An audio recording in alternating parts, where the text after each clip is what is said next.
merveilleux Jésus. Nous te couronnons, nous te couronnons. Seigneur, remplis ce lieu. Seigneur, remplis ce lieu de ta merveilleuse présence, de ta présence. Merveilleux Jésus, merveilleux Jésus, nous te couronnons. Nous te couronnons. Seigneur, remplis nos vies. Seigneur, remplis nos de ta merveilleuse présence. De ta présence. Manifeste-toi ce soir. Manifeste au milieu de nous. Au milieu de relâche ta gloire. Relâche ta gloire. Et ta puissance. Car tu es grand. Tu es grand et tout puissant. Ce lieu est rempli de ta. Oh, tu es grand et tout puissant. Nos vies sont remplies de ta. Nous proclamons, tu es grand et tout puissant. Nos vies sont remplies de ta gloire. Tu es grand. Celui qui est en nous est plus grand que celui qui est au dehors. Nos vies sont remplies de ta gloire. Tu es grand et tout puissant. Nos vies sont remplies de ta. Oui, tu es grand et tout puissant. Nos cœurs sont remplis de ta gloire. Tu es grand. Tu es grand. Nous proclamons ta grandeur. Tu es grand. Tu es grand. Tu es grand. Tu es grand. Tu es grand. Tu es grand. Tu es grand et tout puissant. Nos vies sont remplies de ta gloire. Tu es grand et tout puissant. Nos vies sont remplies de ta gloire. Tu es grand et tout puissant. Nos vies sont remplies de ta gloire. Tu es grand. Tu es grand. Tu es grand. Tu es grand. Tu es saint et tout puissant. Nos vies sont remplies de ta gloire. Tu es saint et tout puissant. Nos vies sont remplies de ta gloire. Tu es saint. Tu es saint. Tu es saint. Tu es saint. Tu es saint. Et bénis le Seigneur encore ce soir pour sa présence.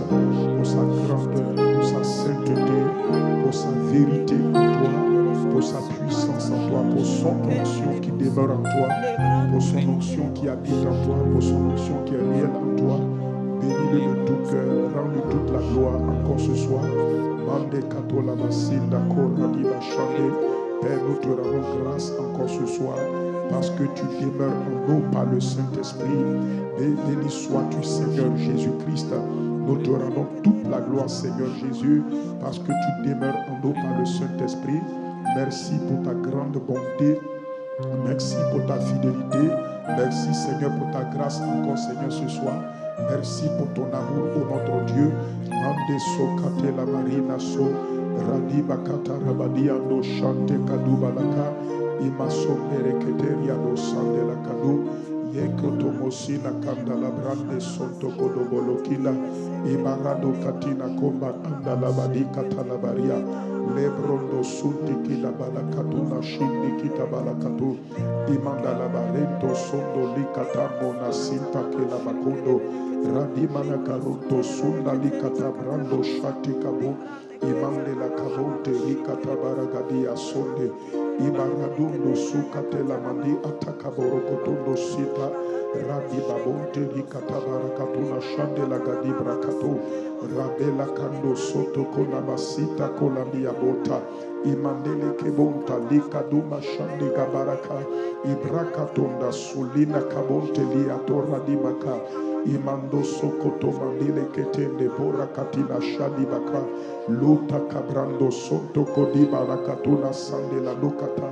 Imandele bo santa kabonte rikatunda siti kibakaro. Libra diga bagadunde shiti kende kesto korobakinda. Mandi sata karonto sundi likata.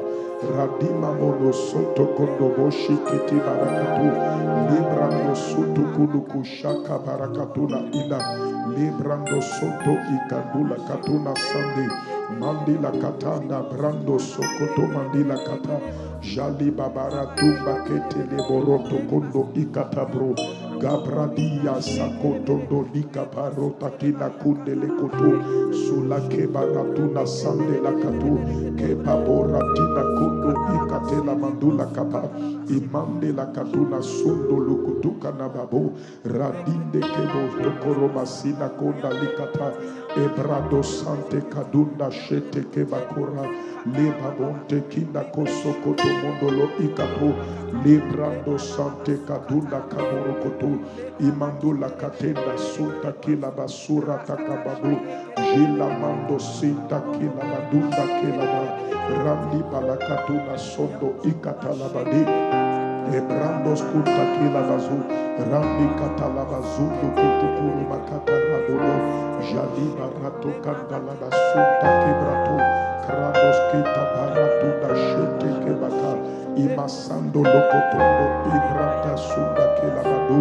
Imamela katando satrote zikatora. Jalimana kabonto rinde kete kebrakato. Sobronto siante kalunda kibalakato. Zilamando soto komandila katuna shade kabalata. Rabanda katuru tukuna kabaria tunda kibali. Masoto kolomondo ekantabrado. Mandila katuna sambe la kado. Jimbabora katuna shada kabo. Kratonis katala madina tukana kabo. Mandila katuna sate kano malaka. Imando la diato kondo shikabe. Karota kila basondo bronti kita baraka. Kobarasina kota kila basota. Père, à toi le règne, la puissance et la gloire. À toi le règne, papa, à toi la puissance et la gloire. À toi le règne, la puissance et la gloire. À toi le règne, la puissance et la gloire. À toi le règne, la puissance et la gloire. À toi le règne, ô notre Dieu. À toi la puissance et à toi la gloire. À toi le règne, la puissance et la gloire.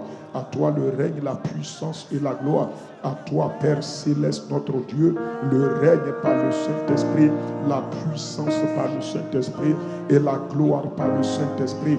Mandos kita bela kato, jali mando soto komandi la kate, randu la kata prato koto koma shata, imando kate la bazando kate la baseta ke la bate, randu la kate brandos koto kodo boshe, ibade la katonda sande la kato, randu la kata brandos kate la kato, jila mando soto komodo ekabarakate, Mando Santa Cadabro Kotomo Shanda Kabo Rakata Mando Okotomo Sokoto Romanda Emandos Kante Labadia Takabo Radoko Sokoto Mondo Lokoto Korobasha Reta Kando Labadi Kanta Labawe Maloka Tela Mansando Koto Broteke Rasi Kato Rabasente Kede Bronta Sate Bonde Keskita Basato Koto Kosataria Bosa Imandos Kete Bradikato Rabasente Sunda Kata Rabadi Antakalawe Makonda Kela Manda Ikatala Mandia Tokala Mande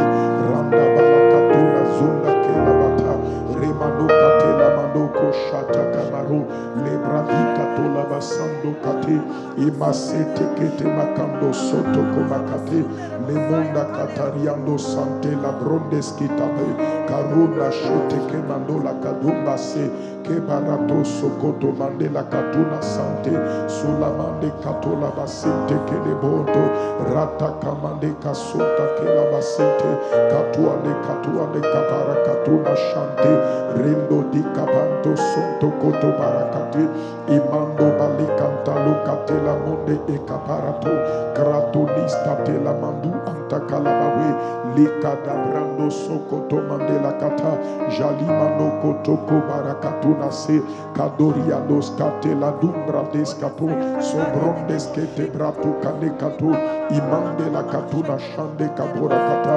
Rakanda Boskete Kebrakato Lebrondes Takato Radiba Shate Raidos Kante Kabroto Sande la Kata Imandos Koto Koroma Shanda Karabadikata Rande Balakaruna Sente Imandos Koto Koto Makarani Ashate Lekondo Santa Karabasete Resonta Kadibranto So Imande Katola Basantu Kademaka Mabola Karabadi Ashate Lonto Sondo Koto Bronte Sande Donda Kabarakatuna Soliane Kabonte Rabadi Antakalabawe Malikatando Sante Kete Broto Rabadi Katalaba Sonta Kalabadi Kante Yanda Katora Madi Katalabawe Montaribada Kando Sokoto Mandila Kate Ebrendo Sante Kadula Kabarakoto Imandela Katona Shande Katorabade Rade Bakando Sokoto Mandila Kato Bomba Bela Karota Kalabadianto Sale Kabo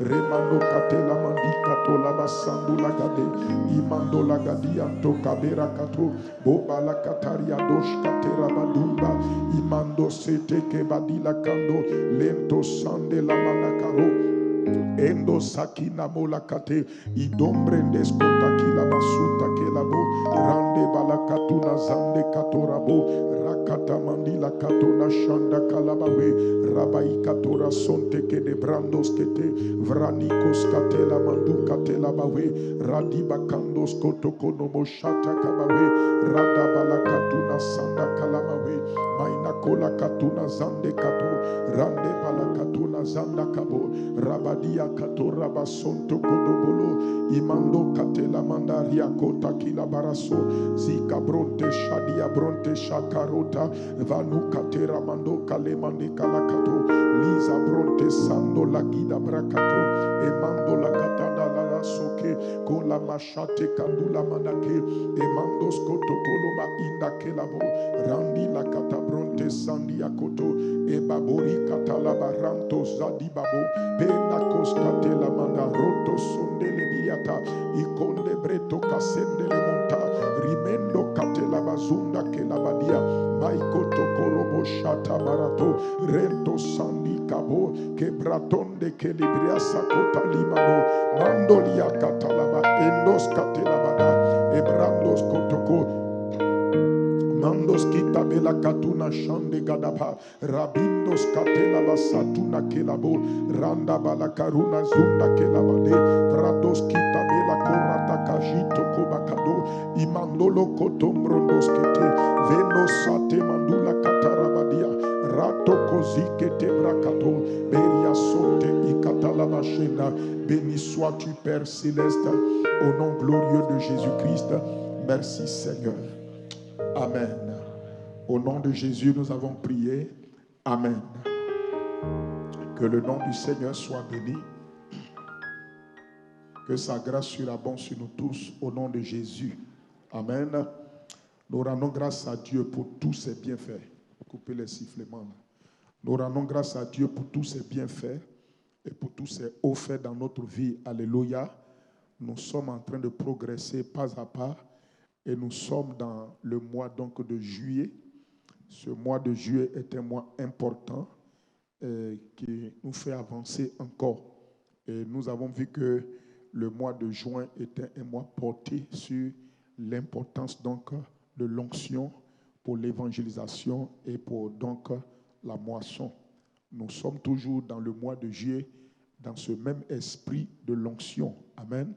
Mais ajouté à ça, l'amour divin donc qui transforme et le revêtement de puissance des témoins de Christ. Donc nous restons toujours dans le même esprit de l'onction. Alléluia. Et ce soir, je ne vais pas aborder forcément sur le thème encore du mois de juillet, mais je vais rester encore sur la dimension de ce que c'est que l'onction. L'onction est très très importante pour la vie de chaque chrétien. Amen. Nous avons vu que tout dans le royaume de Dieu fonctionne à partir de l'onction. Tout dans le royaume de Dieu fonctionne donc à partir de l'onction.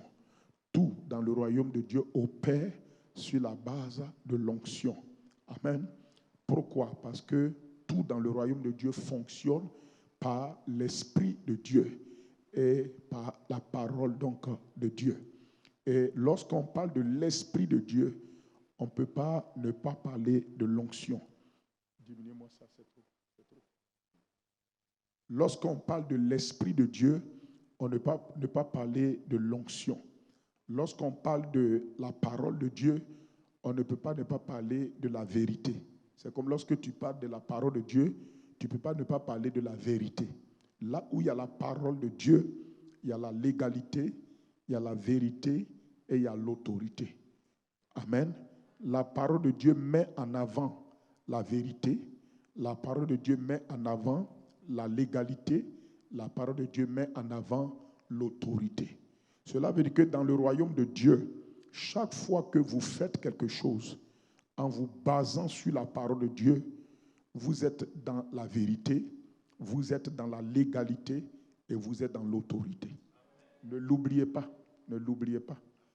Tout ce que vous faites et vous n'êtes pas basé sur la parole de Dieu, dans le royaume, c'est comme si ce n'est pas légal. Parce que tout ce qui est légal, c'est la parole de Dieu. Il n'y a rien qui soit légal dans le royaume de Dieu, dans la dimension spirituelle de Dieu, si ce n'est pas la parole de Dieu. C'est pour cette raison que la Bible nous dit que toutes choses ont été faites par la parole et rien de ce qui a été fait n'a été fait sans la parole. C'est pourquoi la Bible dit d'ailleurs que Dieu ne fait rien sans sa parole. Cela veut dire que si la parole de Dieu n'est pas en place, tout ce que vous allez faire n'est pas légal, n'est pas la vérité et n'a pas d'autorité. Donc, pourquoi c'est important pour un chrétien de toujours agir sur la base de la parole? Parce que agir sur la base de la parole, c'est agir sur la base de la vérité, c'est être dans la légalité et manifester l'autorité. Amen. Retenez ce que je vous dis. Dieu ne va jamais appuyer quelque chose parce que ça sonne bien. Dieu va appuyer quelque chose parce que c'est sa parole.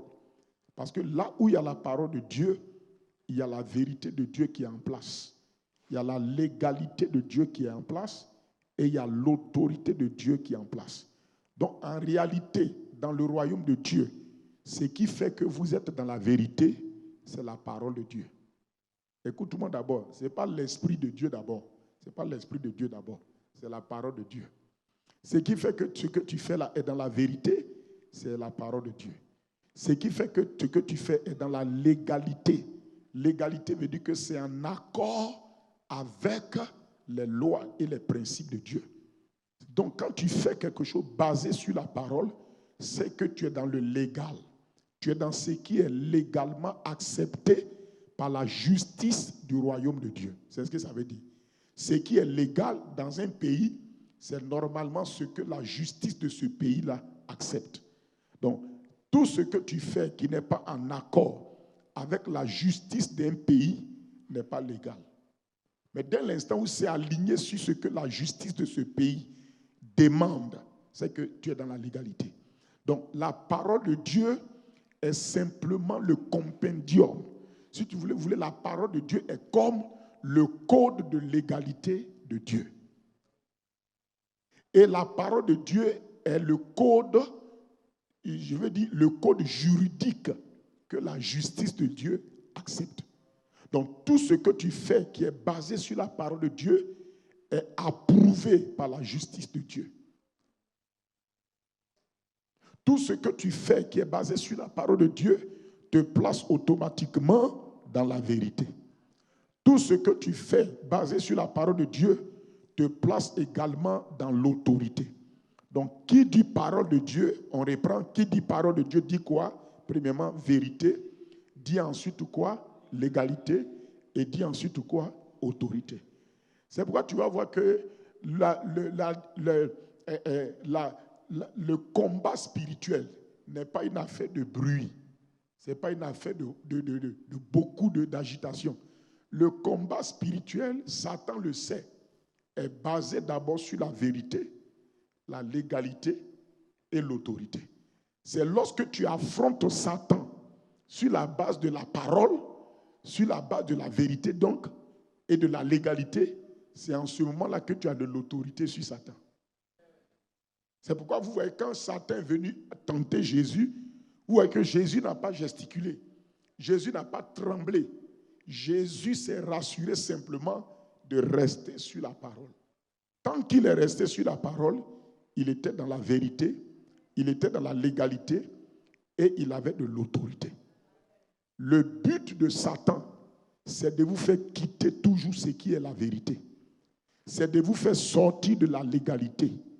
Et c'est de vous faire perdre ce qui fait votre autorité. Adam et Ève étaient dans le jardin d'Éden. À votre avis, pourquoi Dieu a donné la parole de Dieu à Adam et Ève? Selon ce que j'ai dit, Dieu leur a donné la parole de Dieu pour qui? Pour que Adam et Ève soient dans quoi? La vérité. Deuxièmement, pour qu'ils soient dans la... Et troisièmement, pour qu'ils aient...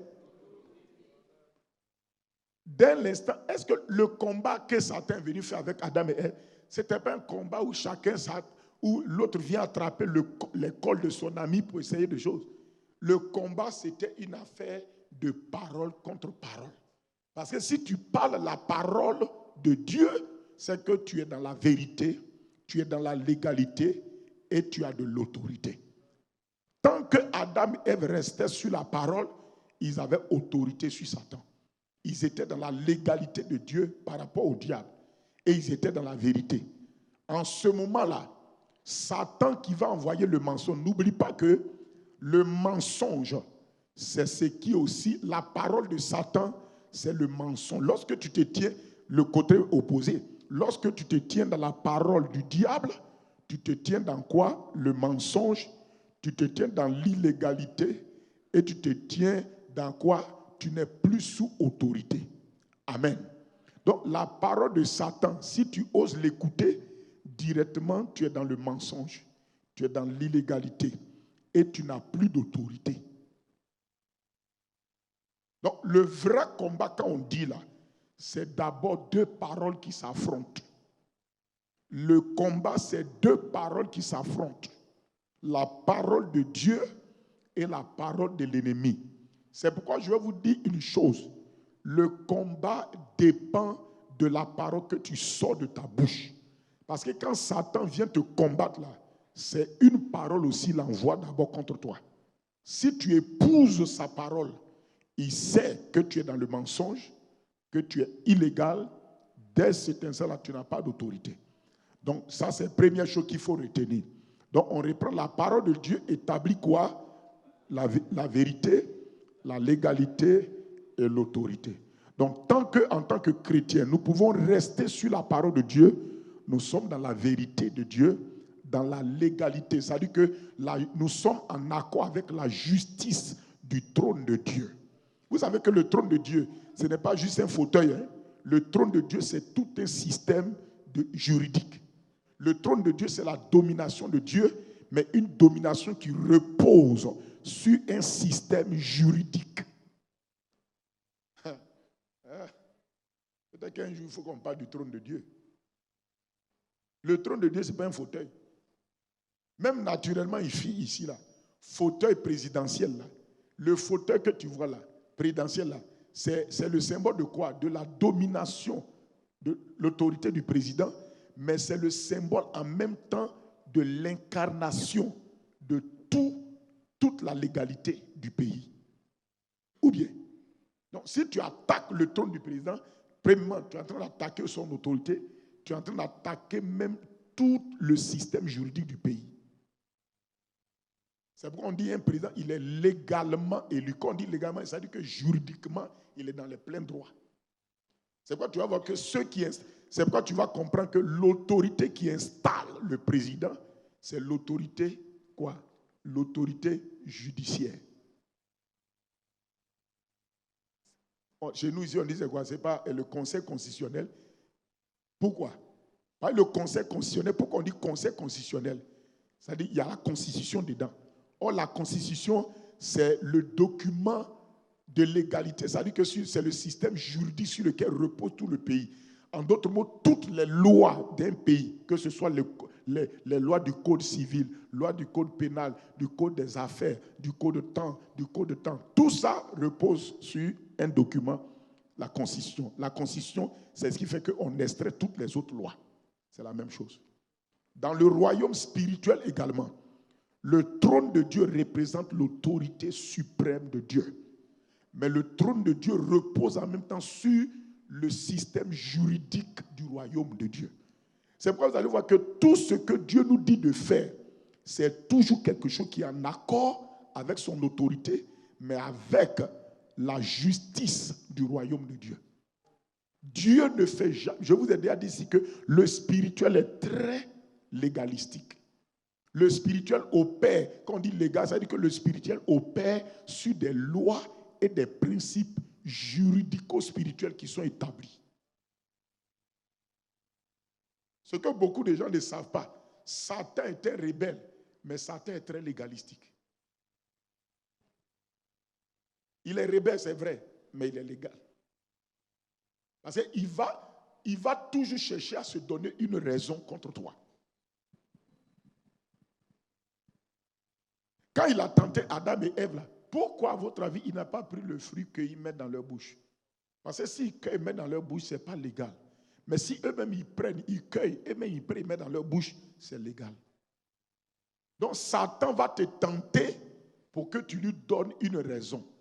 Et la raison que tu lui donnes là, ça doit être légal.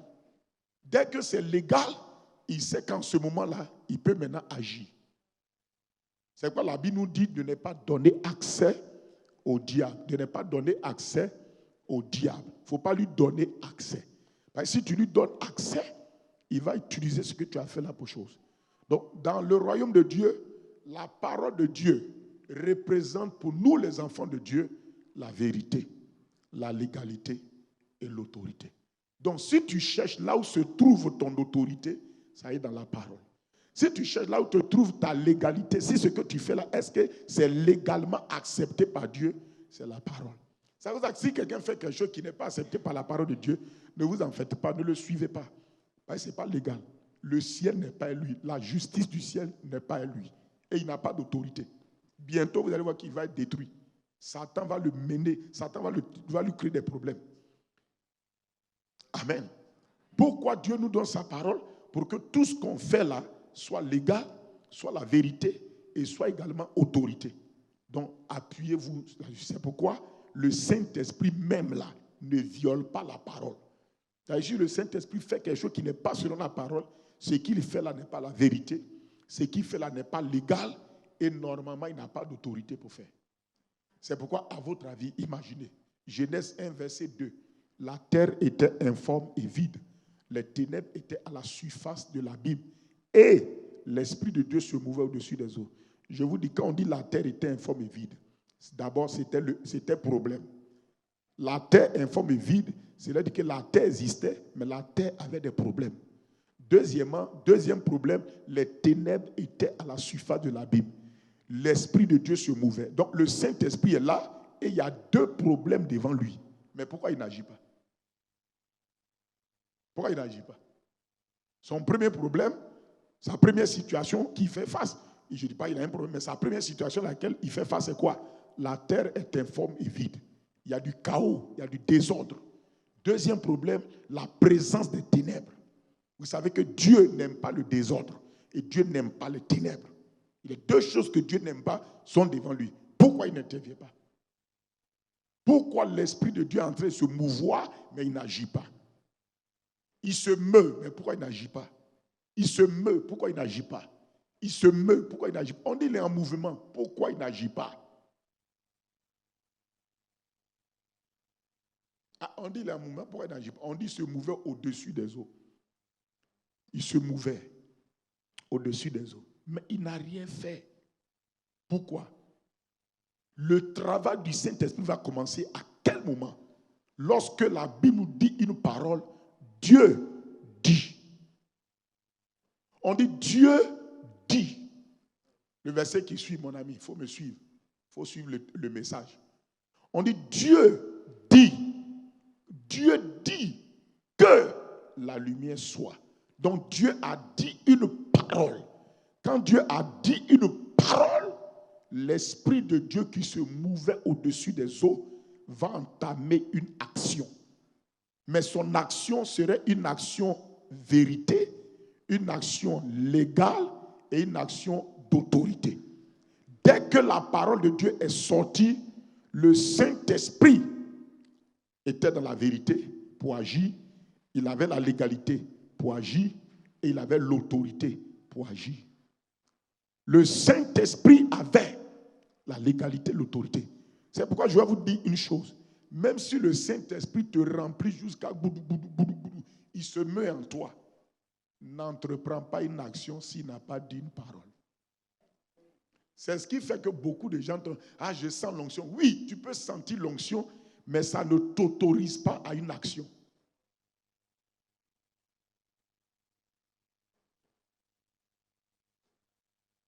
Tu peux sentir l'onction, mais ça ne t'autorise pas à une action. Ce qui t'autorise à une action, c'est quoi? C'est la parole qui jaillit de l'Esprit. Le Saint-Esprit peut se mouvoir, mais attends, au-delà de tout ce qu'il fait, au-delà de son onction, de ce que tu peux ressentir, écoute-moi s'il te plaît, écoute-moi. Au-delà de ce qu'il peut ressentir, c'est quoi? Ce qui te permet d'agir, c'est quoi? C'est la parole. Coupez-moi les sifflements là, ça m'embête. C'est la parole qui sort de sa bouche. Vous vous souvenez par exemple, lorsque Élie devait aller rencontrer Dieu, Élie est parti, il a marché jusqu'à la montagne de Horeb, n'est-ce pas? Il s'est mis dans la grotte. Et à un moment, on dit que l'Éternel était en train de venir. Quand l'Éternel venait, waouh, c'est bien. On dit qu'il y a eu un tremblement. Et c'était la manifestation de la présence de Dieu, de l'onction. L'onction, il y a eu un tremblement, mais Élie n'a pas bougé.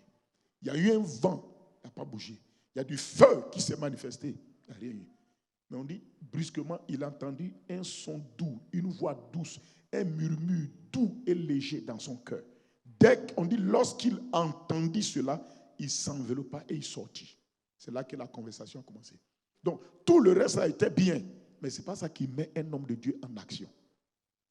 Ce qui met un homme de Dieu en action, c'est le ainsi dit Dieu. On dit l'Esprit de Dieu se mouvait, mais toi-même tu vois qu'il n'a rien fait. Donc le Saint-Esprit peut se mouvoir dans une assemblée.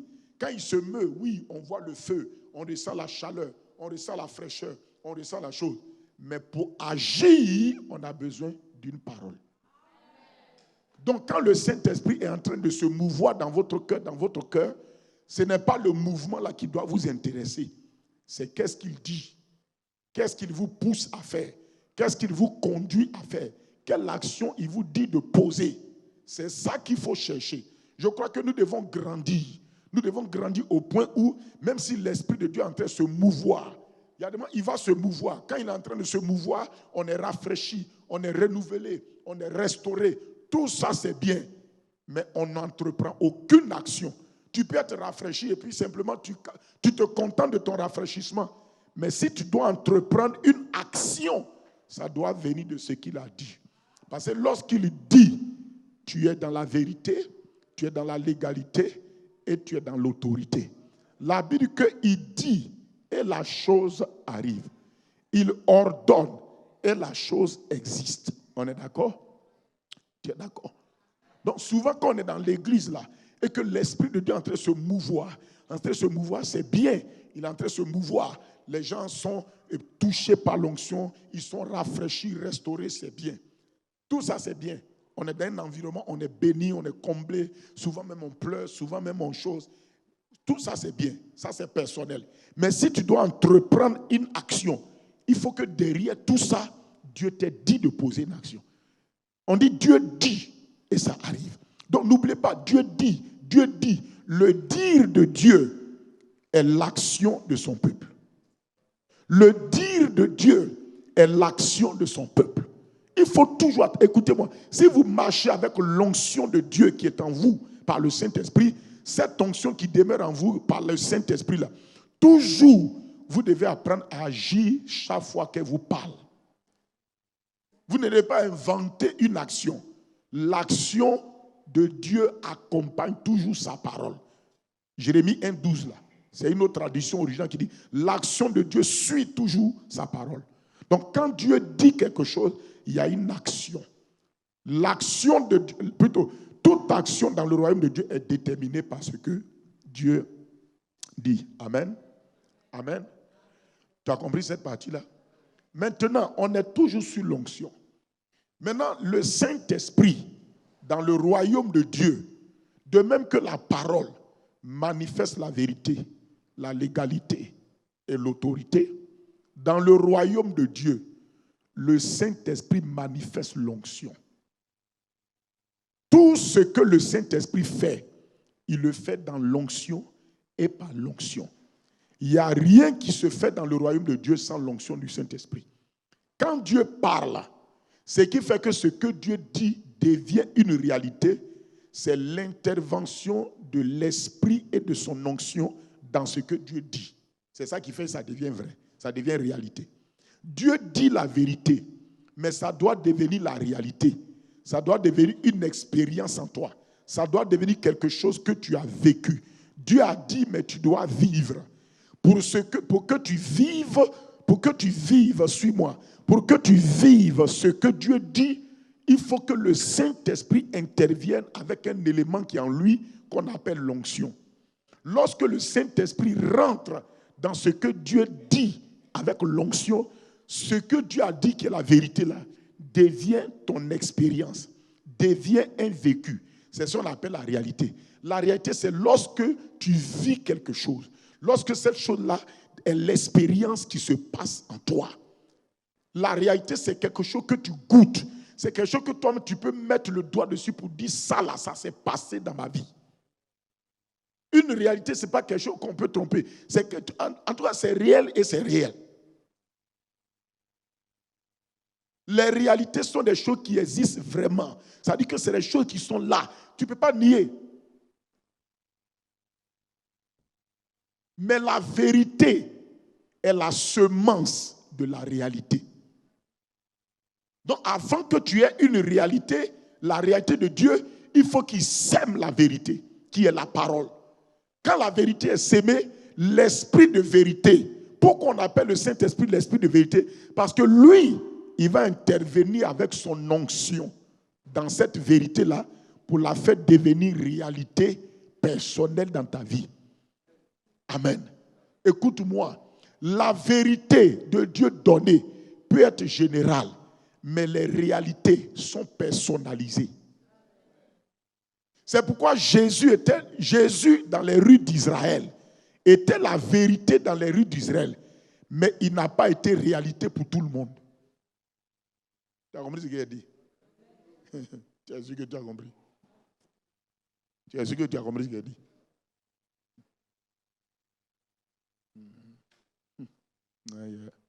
Tu es sûr que tu as compris ce qu'il a dit? Il a dit, Jésus dans les rues d'Israël, c'est la vérité de Dieu qui était là, qui se promenait, qui allait de lieu en lieu. Mais il n'est pas devenu réalité pour tout le monde. Par exemple, quand je lis l'histoire de la femme qui avait la perte de sang, pour elle, Jésus est devenu une réalité. Elle a vécu quelque chose de lui. Or, tout le monde n'a pas vécu. L'apôtre Pierre dit, Seigneur, tous te touchent. Et tu dis, qui m'a touché? Pourquoi Jésus dit, qui m'a touché? Parce qu'il a senti qu'une force est sortie de lui. Il a senti qu'une onction est partie de lui. Et il sait que quand l'onction sort, c'est pour que la parole devienne la réalité. C'est pour que la vérité là se convertisse en réalité. Écoutez ce que je vous dis là. Prenez ça. L'enseignement vous aide à évoluer vous-même. Je vous montre comment est-ce qu'on règle les choses dans la vie, dans notre vie. Pour régler toutes choses dans ta vie, il faut d'abord chercher la vérité, la légalité et l'autorité. Il faut être sûr que tu es dans la vérité, tu es dans la légalité et tu es dans l'autorité. C'est pourquoi ça va t'amener à rechercher la parole de Dieu. Il n'y a pas autre manière d'être dans la vérité, dans la légalité et dans l'autorité si ce n'est pas la parole. C'est pourquoi quand tu veux régler une situation dans ta vie, cherche d'abord la vérité qui va régler ta situation. Mets-toi dans la légalité qui va régler ta situation. Positionne-toi dans l'autorité qui va régler. Écoutez, c'est pourquoi c'est important que vous cherchiez la parole de Dieu avant d'affronter une situation. Avant d'affronter la situation, cherche la parole de Dieu. En cherchant la parole de Dieu, tu es en train de chercher quoi? La vérité de Dieu sur ta situation. Tu es en train de chercher quoi? La légalité de Dieu. Tu ne veux pas que ce que tu vas entreprendre, le ciel même s'oppose à toi. Tu veux être légal. Tu sais que si tu es illégal dans un pays, toute la police du pays est contre toi. Alors si tu es illégal dans le royaume, tout le royaume est contre toi. Qui va t'aider? Donc, en cherchant les Écritures, vous voyez, pasteur, pourquoi nous devons tout le temps donner la parole aux chrétiens. En leur donnant la parole, nous leur donnons la vérité. Nous les positionnons dans la légalité et nous leur conférons l'autorité.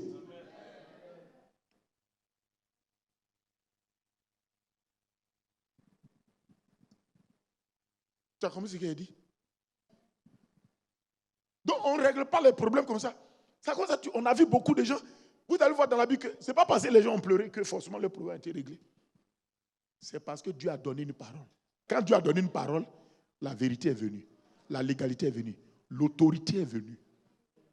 Donc quand tu veux t'aider toi-même, si tu aimes ton âme, si tu aimes ta vie, si tu aimes ta destinée, tu veux t'aider toi-même, tu ferais mieux d'être un homme, une femme qui se connecte à la parole. Dans chaque cas de ta vie, cherche qu'est-ce que Dieu a dit là.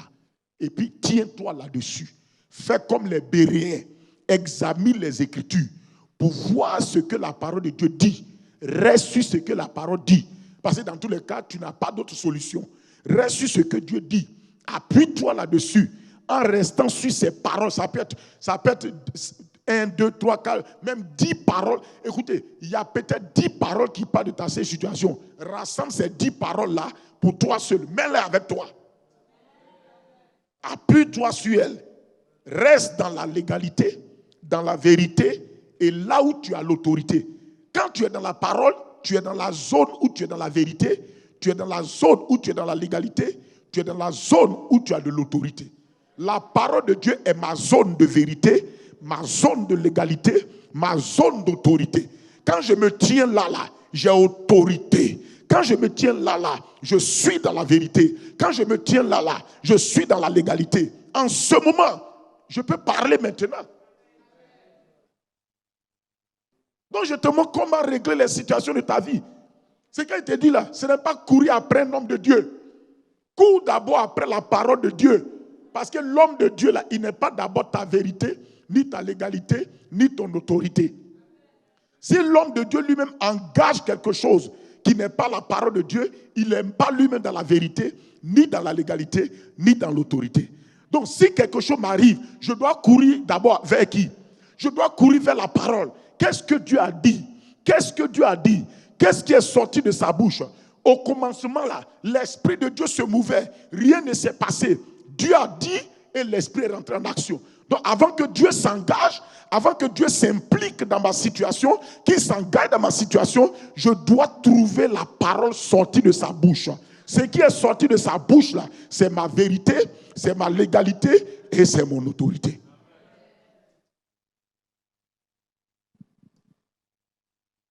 Mais maintenant, quand je me suis établi dans la vérité et que j'ai accepté ça, l'esprit de vérité, puisque j'ai vu la vérité, je crois en ça, l'esprit de vérité va rentrer en action et va transformer cette vérité-là en une réalité, un vécu dans ma vie. C'est pourquoi Jésus se promenait, Jésus allait de lieu en lieu plutôt par l'onction, mais vous allez voir que tout le monde n'a pas expérimenté Jésus comme une réalité. On est d'accord? On a quand même, nous tous on a lu les évangiles un peu. Ou bien, est-ce que c'est tous qui ont vécu? À la piscine de Bethesda, c'est un seul monsieur qui a vécu Jésus comme réalité de guérison, de bonne santé. Les autres là, ils n'ont pas vécu. Pourquoi? Ils n'ont pas vécu pourquoi? Parce qu'ils ont vu Jésus la vérité, mais ils ne se sont pas connectés. Pourquoi Jésus leur disait toujours, ma fille, c'est ta foi qui t'a sauvé. Mon fils, c'est ta foi. Je vous dis, face à la vérité de la parole, face à la légalité de la parole, face à l'autorité de la parole, il y a toujours quelque chose qu'on vous demande. Votre foi. Quiconque croit, il faut croire la vérité. Il faut l'accepter. C'est votre foi. La foi, là, c'est simplement croire dans ton cœur.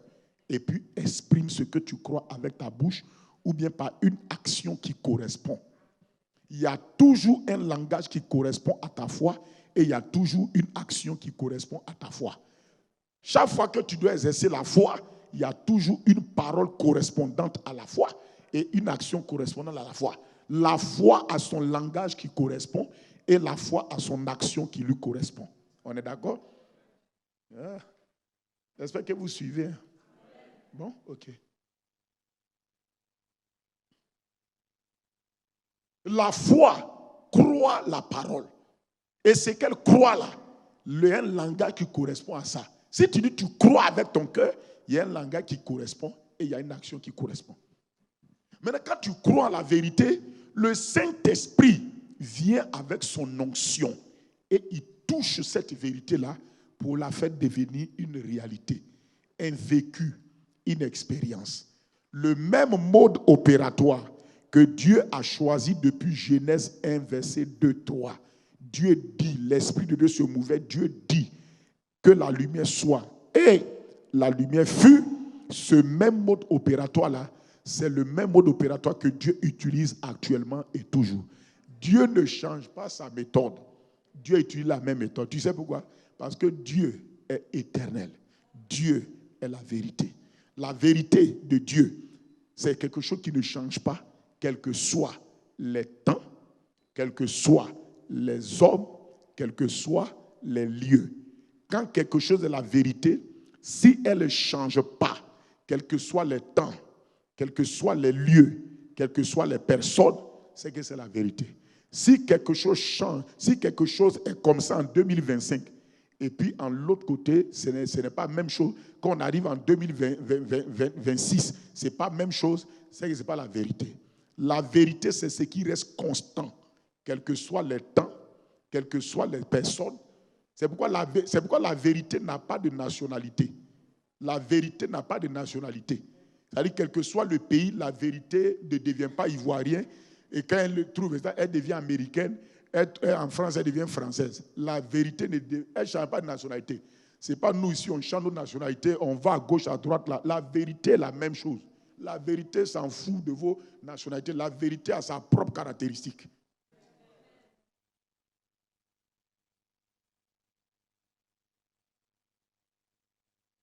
La plupart des lois des pays, là, vous dites que ce n'est pas la vérité. C'est simplement un code de justice qu'ils ont établi.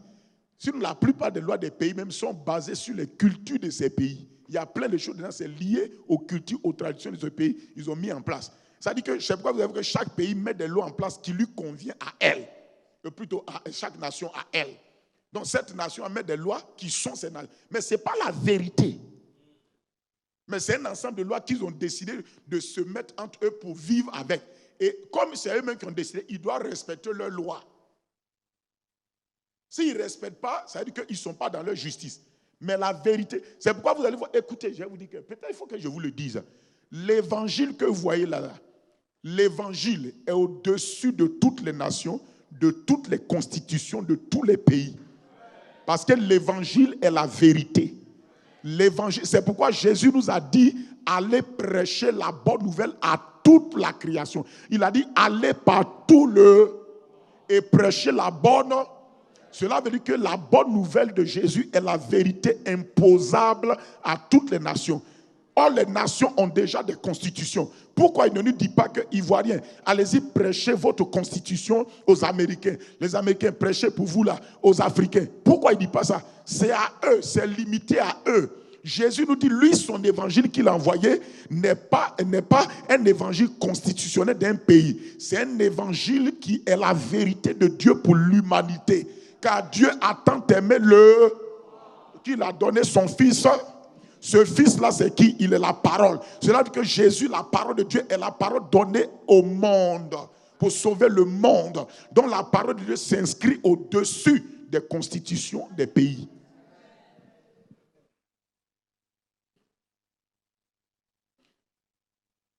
C'est pourquoi à un moment, vous allez voir que les gens vont commencer à prendre des lois pour essayer de tellement dégrader l'évangile, dégrader les mœurs de l'évangile.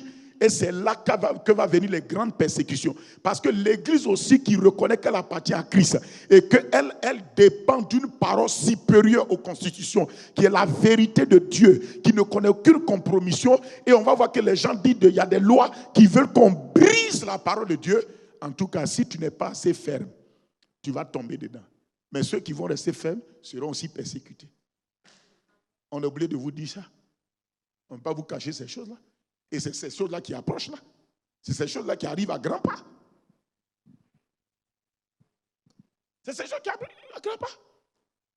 C'est pourquoi la Bible dit que Daniel dit que dans ces temps-là, ceux du peuple-là qui connaîtront leur Dieu. Pourquoi ils vont connaître leur Dieu? Parce qu'ils connaissent leur Dieu, ils le connaissent selon lui, sa vérité. Il dit ceux qui le connaîtront agiront avec fermeté. Agiront avec fermeté. Pourquoi ils vont agir avec fermeté? Parce que ça sera une époque où les gens seront plus fermes sur ce qui est de Dieu. Aujourd'hui, tu vas voir beaucoup même de soi-disant hommes de Dieu, de soi-disant clergés, de soi-disant chrétiens.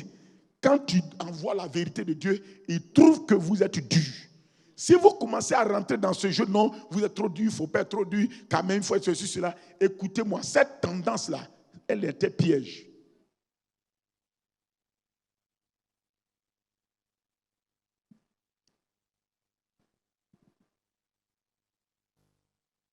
Cette tendance est un piège. Parce que beaucoup de compromissions vont commencer à venir. On va te proposer des choses. Est-ce que tu es prêt à perdre ton poste en restant dans la vérité? Comme les Daniel, Shadrach, Meshach, Abednego, ils étaient prêts à perdre leur poste. Ils ont dit Babylonien, roi, fais ce que tu veux. Mais ton idole que tu adores, on ne va pas adorer. Écoutez, actuellement, l'antichrist dans le monde entier est en train de créer une idole comme le roi de Babylone en son temps a mis une idole. Et il va inciter les gens à vouloir adorer. Actuellement, il y a des idoles qu'ils ont mis en place et ils incitent les gens à adorer, mais vous ne savez pas. Bon, je ne sais pas pourquoi je suis rentré dans ça. Vous ne savez pas. Et c'est ce qui fait, vous allez voir que, et quand tu commences à céder à ces choses-là, ta foi commence à être polluée, mais tu ne sais pas. Il y a une contamination, ils mettent des vers dans ta foi, ils mettent des virus, des bactéries spirituelles dangereuses dans ta foi. À un moment, tu vas voir que tu ne crois plus fermement, parce que quelque chose d'autre est rentré.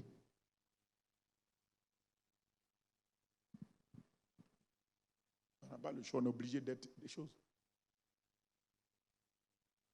Il dit, ceux qui connaîtront leur Dieu agiront avec fermeté. Donc le Saint-Esprit vient pour que la vérité de Dieu devienne notre réalité. Il vient manifester cela. Amen. C'est pourquoi il vient avec l'onction. Parce que dans le royaume de Dieu, rien ne s'entreprend sans l'onction de Dieu. L'onction est quelque chose de très important dans la vie d'un chrétien. En fait, vous êtes né de nouveau là. C'est par l'onction que vous êtes né de nouveau. Sans l'onction, tu ne serais pas né de nouveau. L'onction, c'est la capacité divine agissant par le Saint-Esprit pour que ce que Dieu dit devienne une réalité dans la personne ou bien dans la situation où il a parlé. L'onction, c'est la capacité divine agissant par le Saint-Esprit qui te rend capable de vivre la vie que Dieu a placée en toi et en même temps d'assumer la responsabilité de l'œuvre que Dieu te demande de faire. Je reprends. L'onction, c'est la capacité divine manifestée par le Saint-Esprit. De même que la vérité est manifestée par la parole de Dieu, l'onction dans le royaume est manifestée uniquement que par le Saint-Esprit. Cette onction-là, je ne parle pas de ce qu'on tombe, je vais au-delà d'abord de ça. Cette onction, c'est cette capacité divine qui est manifestée par le Saint-Esprit. Pour que, premièrement, ce que Dieu dit là devienne réalité. Car il dit et la chose arrive à cause de l'onction du Saint-Esprit. Deuxièmement, l'onction, c'est cette capacité manifestée par le Saint-Esprit pour aider chaque chrétien né de nouveau à vivre la vie en Christ et la vie de Christ. Troisième élément, l'onction, c'est cette capacité divine manifestée par le Saint-Esprit pour permettre à quelqu'un qui a reçu la responsabilité de faire l'œuvre de Dieu de pouvoir accomplir cette œuvre-là. Donc je t'ai donné 3 choses. L'onction permet par le Saint-Esprit à ce que Dieu dit de se réaliser. L'onction permet à tout enfant de Dieu de vivre la vie de Christ et la vie en Christ. L'onction permet à tout enfant de Dieu de faire l'œuvre de Dieu. Sans l'onction, ces 3 choses que je dis là ne peuvent pas se passer. Sans l'onction, tout ce que Dieu dit ne devient pas manifesté. Sans l'onction, ta vie chrétienne, tu ne peux pas vivre la vie que Dieu a placée en toi. Sans l'onction, tu ne peux pas faire l'œuvre de Dieu. Donc vous voyez que tout dans le royaume est lié intrinsèquement à l'onction du Saint-Esprit. Est-ce que tu m'écoutes? Donc l'onction est importante, ma soeur. L'onction est importante, mon frère. L'onction me permet d'opérer dans l'œuvre de Dieu. L'onction me permet également de vivre ma vie en tant qu'enfant de Dieu. Pour que Christ soit glorifié, pour que Christ soit vu. L'onction permet également à la parole de Dieu que j'entends, que j'écoute, que je médite et dans laquelle je crois de devenir une expérience dans ma vie. C'est pourquoi l'ange a dit à Marie, et puis, que Marie a dit à l'ange, cette grande parole que tu as dite là, c'est bien, mais comment ça se fera-t-il? Écoutez, toutes vos questions de comment la chose, écoutez-moi, toutes vos questions que vous posez, comment ce que Dieu a dit dans sa parole là, se fera-t-elle dans ma vie là, mon frère et ma soeur? La seule réponse qu'on peut vous donner, c'est la réponse que l'ange a donnée à Marie. Je répète, toutes les questions que vous vous posez, vous dites, mais comment ce que Dieu a dit dans sa parole va-t-il se réaliser dans ma vie? La seule réponse, c'est la réponse que l'ange a donnée à Marie. Le Saint-Esprit viendra sur toi et la puissance du Très-Haut te couvrira de son nom.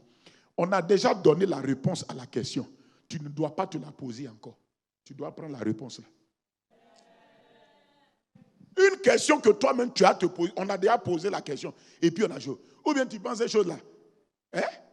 Marie, une femme vierge, est-ce que tu écoutes ça? Une femme vierge, tu dis que tu ne veux pas accepter l'onction là.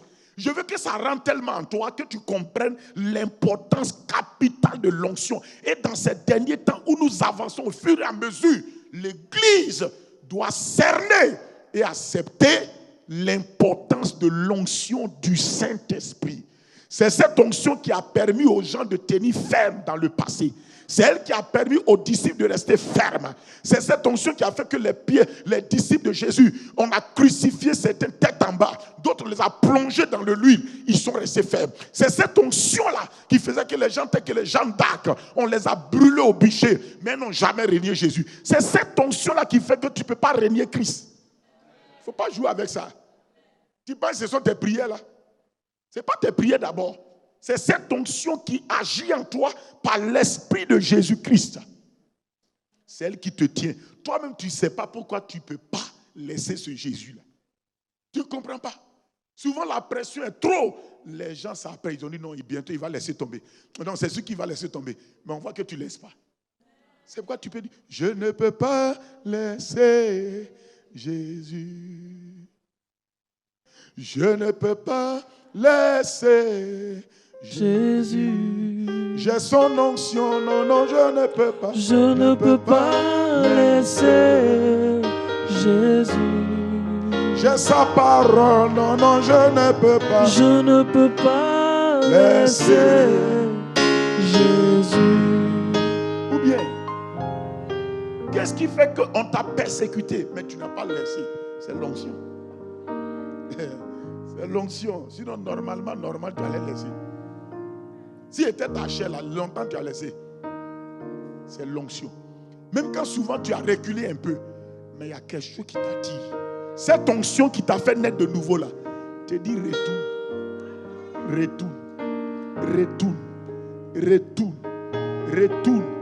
Un jour tu as repris tes bagages, tu es revenu. C'est l'onction qui fait ça. C'est l'onction qui fait ça. L'onction était dans le fils prodigue quand il a quitté son père. Mais il a voulu noyer l'onction. Mais l'onction attend toujours des opportunités où tout ce sur quoi tu t'appuies là se renverse pour te ramener. L'onction va attendre des occasions. Souvent, l'onction même permet des occasions où tout se renverse autour de toi. Et puis l'onction te ramène. Qui a évangélisé ce fils prodigue là? Personne. On dit qu'il est entré en lui-même. Quand il est entré en lui-même, il a vu qu'il y a une voix qui l'exhorte à repartir. C'est l'onction. C'est l'onction. C'est l'onction. C'est l'onction. Parce qu'il a déjà connu son père. Il a déjà goûté son père. Il sait ce qui est chez son père. Quand tu es déjà né de nouveau, tu as déjà reçu Christ. Il y a mais quand tu quittes là, il y a quelque chose en toi. Tu ne peux vraiment, quelqu'un qui est né de nouveau qui laisse, il ne peut plus être à l'aise comme avant. C'est cette onction étrange.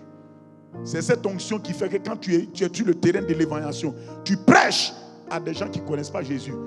Il y a une étrange conviction qui se fait en eux. C'est l'onction qui amène cette conviction. L'onction produit une conviction. La personne est en train de pleurer. C'est l'onction. L'onction. Jésus a dit quand il viendra, il convaincra les gens. Nous sommes des prédicateurs. Nous, on donne la prédication. Le Saint-Esprit donne la conviction. Tu ne peux pas donner la conviction à quelqu'un. Toi, tu donnes la prédication. Le Saint-Esprit donne la conviction. C'est pourquoi, pasteur, notre œuvre doit réussir si on compte sur l'onction. Arrêtons les affaires de choses là. Écoutez-moi, aujourd'hui à cause de NTIC, on s'est tellement appuyé sur les NTIC. NTIC, ce n'est pas l'onction. Ce n'est pas l'onction. Ce n'est pas l'onction. Les nouvelles technologies là, ce n'est pas l'onction. Ce n'est pas l'onction. Il faut aller ça dans la tête, ce n'est pas l'onction. Puisque les prostituées utilisent, les menteurs utilisent, les voleurs utilisent, tout le monde utilise.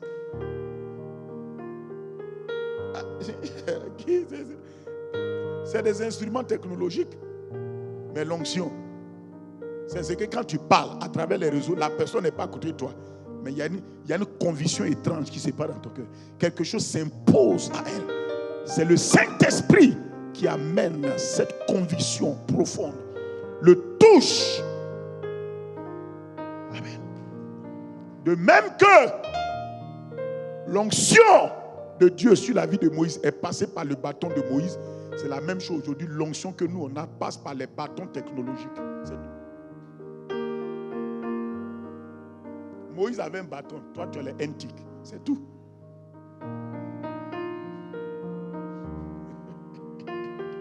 C'est les NTIC là, seulement. C'est tout. Dieu prend l'instrument. Dieu est passé par l'âne de Balaam. Non, c'est ça, c'est l'instrument. Un canal, ce n'est pas lui qui fait le travail. Lui laisse passer celui qui doit faire le travail. C'est ça un canal. Ou bien, le canal laisse passer celui qui doit faire le travail. N'est-ce pas? Quand ils ont percé les trous de la maison, ils ont fait passer les fils de courant. Ce n'est pas les trous là qui font le travail. C'est les fils de courant là. C'est eux qui envoient le courant dans ta maison. Donc, les choses doivent être à leur place. L'onction dont on parle là, c'est plus que on est en train de penser. Moi, j'ai analysé, j'ai regardé, j'ai dit, mais Seigneur, c'est pourquoi l'onction interne et l'onction externe, vous devez saisir les deux dimensions là dans votre vie. Sans l'onction, ce que Dieu dit n'est pas une expérience. Sans l'onction, tu ne peux pas vivre la vie en Christ et la vie de Christ. Sans l'onction, tu ne peux pas faire l'œuvre de Dieu. Accomplir la responsabilité que Dieu t'a donnée. Mais Dieu est sage. Il t'envoie son esprit et dans son esprit se trouve ton onction. Et l'onction que le Saint-Esprit envoie dans nos vies, elle est de deux dimensions. L'onction interne qui demeure en nous. Elle demeure. Alors, comme elle demeure, il faut savoir vivre avec elle. L'onction externe, elle ne demeure pas. Elle se manifeste à cause de ce que tu es en train de faire, le travail que Dieu t'a donné. Dès que tu arrêtes de faire le travail, elle arrête de s'exprimer. Mais l'onction interne reste. C'est une onction qui demeure. Pourquoi on dit elle demeure, c'est une onction qui habite avec toi. À ton avis, si quelqu'un vient habiter avec toi, l'objectif c'est quoi? C'est de vivre avec toi. Elle, c'est ta vie qui l'intéresse. Elle veut vivre avec toi. Elle veut vivre en toi. Elle veut vivre avec toi. C'est elle qu'on dit que ce n'est plus moi qui vis, c'est Christ qui vit en moi là. C'est cette onction-là. L'onction interne, c'est Christ en moi. Christ en moi là, c'est ça l'onction interne. Parce que l'onction interne est liée à la personne du Saint-Esprit qui est en toi, à la personne de Christ en toi. Christ est l'Esprit vivifiant en toi. C'est lui ton onction. C'est lui ton onction. C'est lui ton onction. C'est lui ton onction. Mais cette onction qui est Christ en toi là, c'est une onction qui a une personnalité. Derrière elle, il y a la personnalité de Christ. C'est pourquoi c'est une onction qui ne va jamais dire que Jésus est anathème. C'est pourquoi la Bible dit que personne ne peut dire Jésus est maudit si, comment on appelle ça, il a l'Esprit de Dieu. Il ne peut pas parler par l'Esprit et dire maudit Jésus. Tu ne peux pas, avec l'onction que le Saint-Esprit t'a donnée, qui est Christ en toi, maudit Christ. Parce que l'onction interne élève la personnalité de Christ, le caractère de Christ, la parole de Christ, la volonté de Christ. Si Christ n'est pas joyeux, cette onction va te faire savoir que ton Jésus là n'est pas content de ce que tu fais. Cette onction là, c'est elle qui te dit Jésus n'est pas content actuellement de toi. Parce que derrière elle, il y a la personnalité de Christ. C'est l'onction qui exprime les sentiments de Christ en toi. Elle exprime en toi la volonté de Christ. Elle exprime en toi les désirs de Christ. Elle te fait savoir ce que Christ qui est en toi la veut. Ça là, cette onction-là, c'est une onction dirigeante. C'est une onction qui te conduit. C'est une onction qui te dit, toi c'est ton choix, mais voilà le choix de Christ. Elle a une personnalité. C'est pourquoi c'est une onction que tu ne peux pas manipuler. L'onction externe, tu peux l'utiliser. Mais l'onction interne, tu ne peux pas l'utiliser. Elle est venue pour t'utiliser. C'est ça le secret de l'onction interne.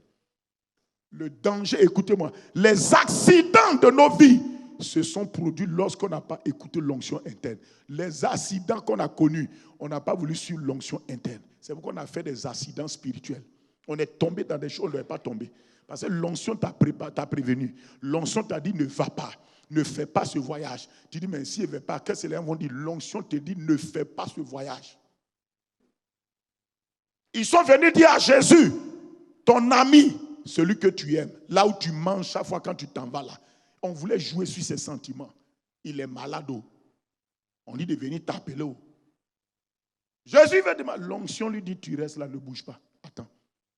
L'onction qui est en lui par le Saint-Esprit là. L'onction que lui-même il appelle le Père qui demeure en moi là. L'onction lui a dit, ne va pas. L'onction interne, c'est une personne. C'est une personne qui déploie sa capacité en vous. N'oubliez pas ça. L'onction interne que vous dit, c'est une personne. C'est à cause de ça. Elle peut être attristée. Elle peut être blessée. Elle peut être opposée et résister. On peut l'éteindre dans son action.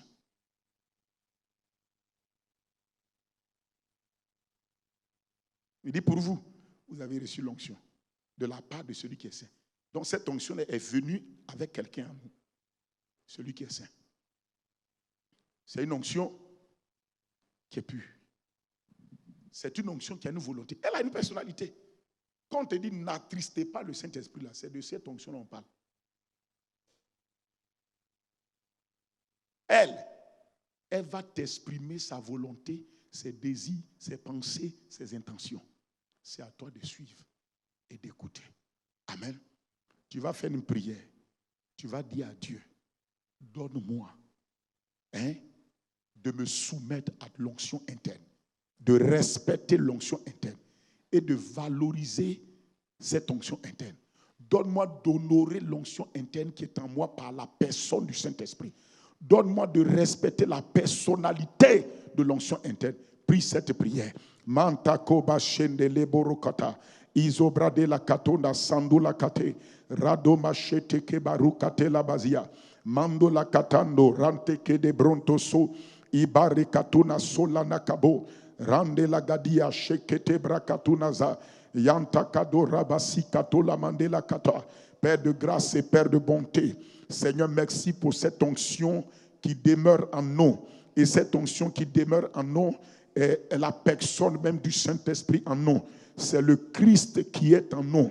Cette onction a une personnalité. Cette onction est une personne réelle. Le Christ lui-même, l'Esprit vivifiant, qui vit maintenant en nous. Et Seigneur, cette onction, elle est en nous et elle est venue manifester en nous sa capacité, sa personnalité dans nos cœurs et dans nos vies. Seigneur, apprends-nous à nous soumettre à l'onction interne. Parce que c'est une onction qui, oh Dieu, révèle sa personnalité en nous. C'est une onction qui nous exprime ses sentiments, sa volonté, ses pensées, sa connaissance. Père, aide-nous à obéir à l'onction interne. Aide-nous à réjouir l'onction interne qui est en nous. Aide-nous à satisfaire la volonté de l'onction, à apprendre à nous soumettre à sa volonté. Nous prions, ô Dieu, dans le nom de Jésus-Christ, que nos cœurs, Seigneur, respectent et honorent l'onction interne, qui est la présence du Saint-Esprit en nous, qui est le Christ même qui est en nous maintenant. Christ est loin de l'Éternel. Christ est le oint de l'Éternel. En tant que oint de l'Éternel, il est l'onction qui habite en nous, l'onction qui demeure en nos cœurs. C'est pourquoi, Seigneur Christ Jésus, toi qui es l'Esprit vivifiant en nous, l'onction interne, cette onction dans laquelle se manifeste ta personnalité, cette onction, oh Dieu, qui exprime ta personnalité, donne-nous, Seigneur, d'honorer la personne de l'onction interne, la personne de l'onction interne que tu es, Seigneur, en nous, afin que, Seigneur, en t'honorant, en valorisant cette onction interne que tu es en nous, nous puissions suivre tes sentiments, marcher dans tes sentiments, marcher dans ta volonté, marcher dans ton cœur et dans tes pensées et te donner la gloire. Merci Seigneur Jésus. Amen, amen, amen. Tu vas prier, tu vas dire au Seigneur, quelles que soient les situations que tu vis, qu'il te donne de courir vers sa parole afin d'être dans la vérité, la légalité et d'être dans son autorité. Prie maintenant. Mandos kitabela kata rado mashikete brotaki la bazi rondo bolo kotomo sende ibrate kado luta kebalagunda setando manto bradiandos kete brikato la bazia lasu kete mandi la kota imando kotorobo sikete manda manta rabadi atokolobote leko bradi asakune kele maria.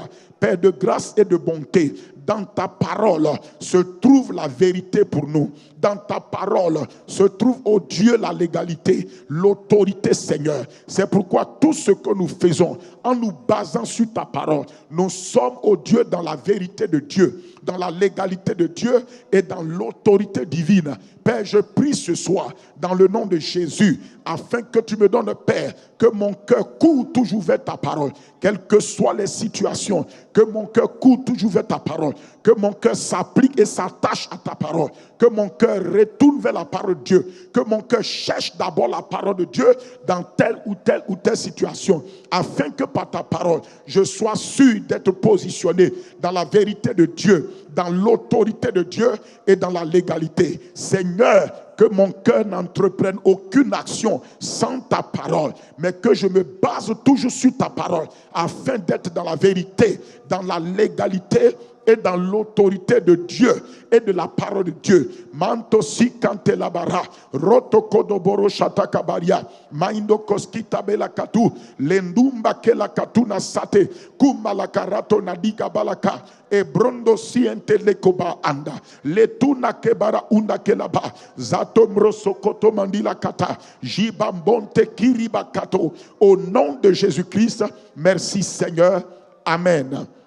L'ange a dit, Marie a dit à l'ange, tout ce que Dieu vient de me dire là, humainement, ça semble être impossible. Ça semble être difficile et voire même impossible. Mais comment cela se fera-t-il?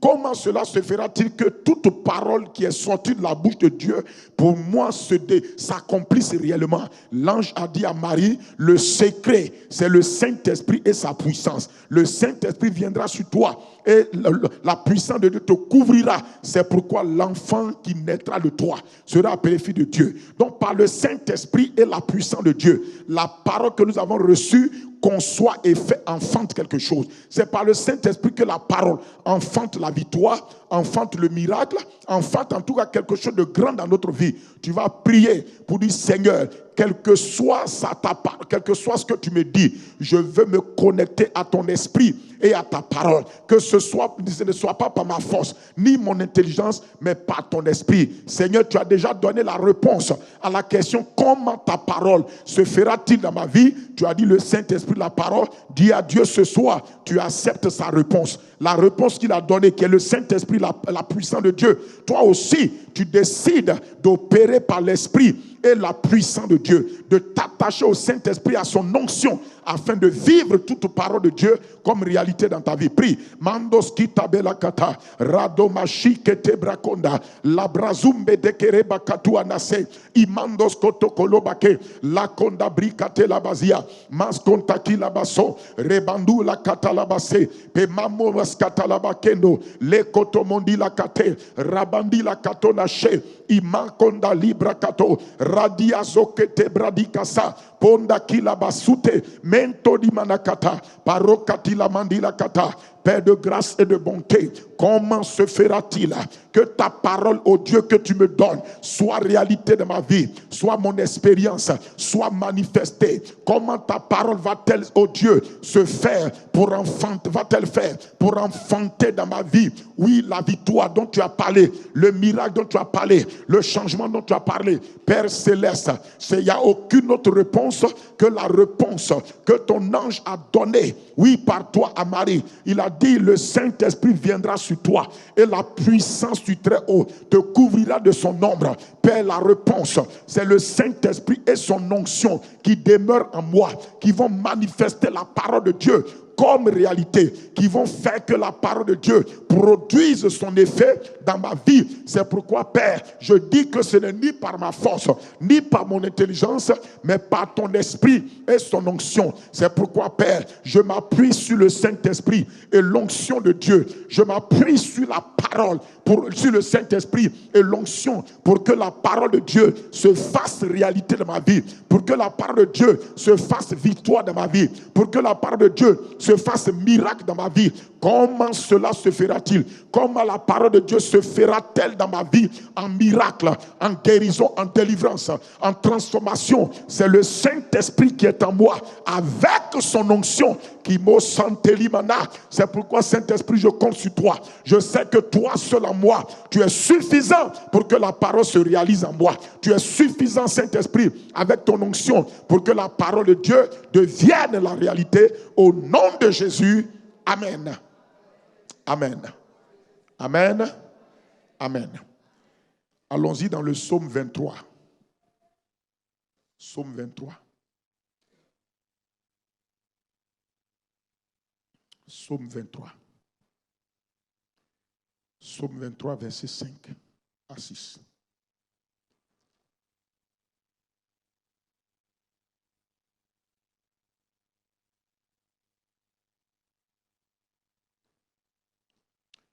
Qu'est-ce qu'il dit là-bas? Il dit, tu dresses devant moi une table en face de mes adversaires. Tu oins d'huile ma tête et ma coupe déborde. Le verset qui suit. Oui, le bonheur et la grâce m'accompagneront tous les jours de ma vie. Amen. Ces deux versets nous révèlent que le bonheur et la grâce qui m'accompagnent et qui t'accompagnent sont dus à l'onction que Dieu met sur ta vie. Est-ce que je voulais te dire dimanche, je continue, je te fais savoir ça aujourd'hui. Et je vais aller dans vendredi, on va continuer. Écoute-moi. Le bonheur et la grâce sont deux choses que tu dois vivre et expérimenter par l'onction qui est en toi, par le Saint-Esprit. Tu ne peux pas avoir l'onction de Dieu en toi, par le Saint-Esprit qui est en toi, et le bonheur et la grâce ne vont pas t'accompagner. Le problème, c'est que quand nous lisons les versets, on aime couper la tête des versets et prendre le concept. Pourquoi on ne comprend pas? Il dit au verset 5, il dit, tu dresses devant moi une table en face de mes adversaires. C'est nous, on a mis les versets. Hein. Sinon, au commencement de l'écriture, il n'y a pas les versets. C'est une suite. Il dit, tu ondules ma tête et ma coupe déborde. Amen. Tu ondules ma tête et ma coupe déborde. Ici, il parle de l'onction interne et de l'onction externe. Je te pose la question. Une coupe qui déborde, cela veut dire que la chose qui déborde là est déjà à l'intérieur avant d'être à l'extérieur.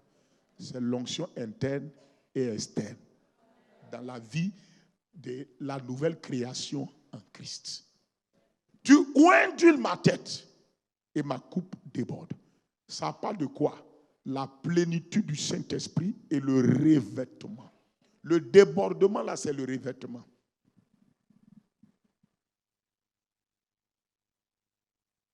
Le débordement, là, ce qui a débordé, là, ça veut dire que c'est sorti du contenant normal. Il a rempli déjà le contenant. Maintenant, il a débordé. C'est la plénitude du Saint-Esprit et le revêtement de la puissance. Ça se connecte au thème du mois. Ou bien? Il dit, tu dresses devant moi une table en face de mes adversaires. Qu'est-ce qui fait que mes adversaires ne pourront pas m'empêcher d'aller de l'avant? Il dit, tu ondules ma tête et ma coupe déborde. Sans l'onction, tu ne peux pas briser tes adversaires.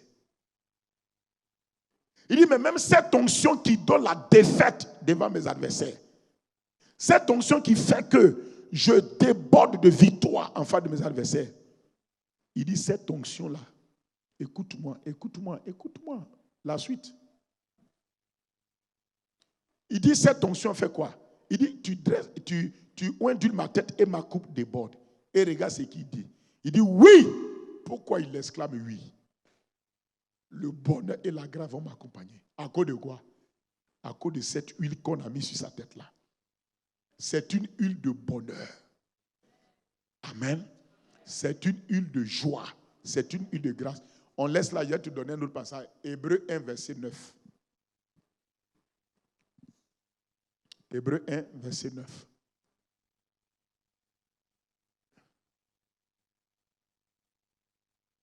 Tu vas voir que là où il y a l'onction, normalement le bonheur et la grâce accompagnent la personne. Tu as aimé la justice et tu as haï l'iniquité. C'est pourquoi, ô Dieu, ton Dieu t'a oint d'une huile de... Tu as vu la joie encore? Là où il y a l'onction, il y a le bonheur, il y a la joie, il y a la grâce qui t'accompagne.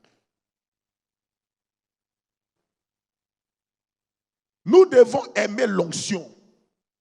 C'est l'onction qui fait que l'onction interne et externe, que ce soit l'onction interne ou que ce soit l'onction externe, cette onction-là nous donne d'être accompagné par quoi? On retourne à jour, d'être accompagné par le bonheur et la grâce. Celui qui est dont la tête a été oint, David, dont la tête a été oint d'huile, c'est lui qui dit oui, le bonheur et la grâce m'accompagneront. Parce que quand il a reçu cette onction d'huile, il a senti une sensation de bonheur et de grâce désormais dans sa vie. Amen. Amen. Tu veux vivre le bonheur? Tu veux vivre la grâce? Ça se trouve dans l'onction. L'onction qui demeure en toi là, pour que tu vives ta vie chrétienne là, le bonheur et la grâce sont dedans. L'onction qui est sur toi pour faire l'œuvre de Dieu là, c'est l'onction qui est en toi qui fait que le bonheur et la grâce t'accompagnent dans ta vie personnelle. Mais c'est l'onction qui est sur toi qui, pour faire l'œuvre de Dieu, qui fait que tu amènes le bonheur et la grâce dans la vie des gens envers qui tu fais le ministère. Tu ne peux pas amener le bonheur et la grâce dans les gens avec qui tu fais le ministère s'il n'y a pas l'onction sur toi. Il n'y a pas l'onction sur toi. Les gens sur qui tu fais le ministère ne verront pas le bonheur et la grâce. Donc le bonheur et la grâce sont liés à l'onction dans la vie de tout chrétien. Dieu nous a donné l'onction pour que nous puissions expérimenter le bonheur et la grâce. Le bonheur, ça veut dire bonnes heures. Mais comme c'est long, ils ont contracté pour dire bonheur. Donc l'onction te fait passer de bonnes heures, de bons moments dans ta vie. Même si tes adversaires sont là, l'onction te fait passer de bonnes heures. Il dit le bonheur et la grâce m'accompagneront tous les jours de ma vie. Mais à quel moment? Parce que Dieu a oindu ma tête et ma coupe déborde. Le bonheur et la grâce m'accompagneront. Amen. Amen. Bon, on ne va pas aller dans plein de choses. Allons-y dans Jean 4, verset 24. Jean 4, verset 24. Dieu est esprit. Et il faut que ceux qui l'adorent en esprit et en vérité. Le verset 25. La femme lui dit, je sais que bon, écoute, on laisse ça d'abord. Dieu est esprit. Et il faut que ceux qui l'adorent en esprit et en vérité. Un des bonheurs et une des grâces que l'onction de Dieu fait dans ta vie, c'est de faire de toi un vrai adorateur du Seigneur.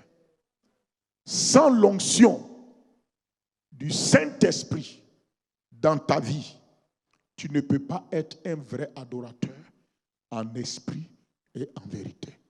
On peut remonter au verset 22 pour bien comprendre.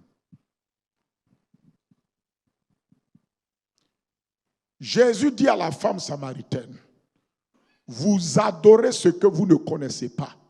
Nous adorons ce que nous connaissons, car le salut vient des Juifs. Dans la discussion, je vais vous ramener pour que vous puissiez comprendre la fameuse phrase, les vrais adorateurs adorent en esprit et en vérité, là, pour que tu comprennes.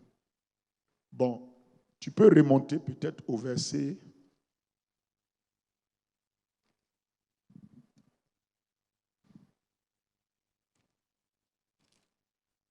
Voilà, au verset 19. Au verset 19. Jean 4, verset 19. Regarde bien. Je vais t'expliquer aujourd'hui la fameuse phrase, vous adorateurs en esprit en vérité. Là. Souvent, on dit ça, mais pour comprendre, il faut que tu vois le contexte dans lequel Jésus a dit. Seigneur, lui dit la femme. Je vois que tu es un prophète. Vous connaissez déjà l'histoire, la femme samaritaine avait chose. Voilà. Au verset 20. Et Pierre dit à Jésus, nos pères, regarde, nos pères ont adoré sur cette montagne. Et vous dites que le lieu où il faut adorer est à Jérusalem. Donc, première chose, la femme soulève une question du lieu d'adoration. Les Samaritains disent c'est sur la montagne. Elle dit à Jésus, nos pères nous ont dit ça ici. Vous dites que le lieu il faut adorer là, c'est à Jérusalem. Donc, il y a un lieu, un combat des lieux, une discussion sur le lieu. Est-ce que tu es d'accord?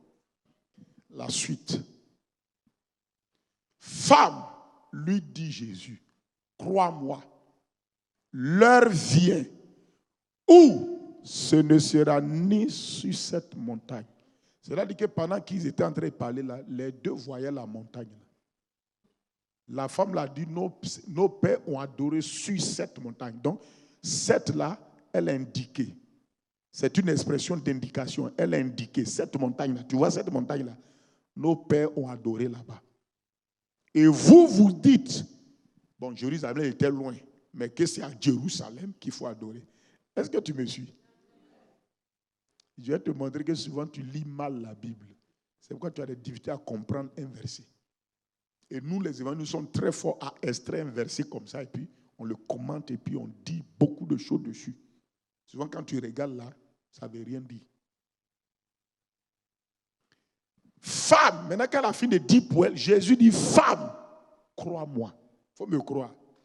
L'heure vient où ce ne sera ni sur cette montagne, ni à Jérusalem que vous adorerez le Père. Donc Jésus est en train de dire qu'il y a une nouvelle heure qui arrive, où la montagne d'un parle là, c'est plus là-bas on va adorer.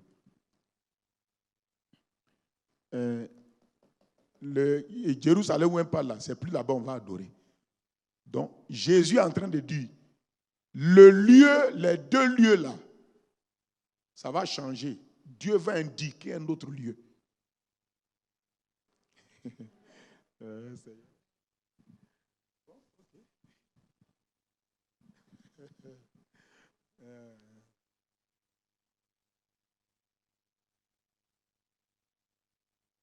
À cause de tous les beaux temples qu'on construit là, c'est beau.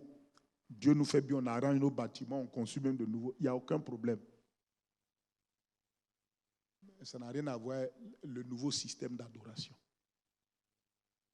Les temples qu'on construit, c'est pour nous. Puisque Jésus même dit que même le temple de Jérusalem que Salomon a construit là, ça ne sera plus même là-bas.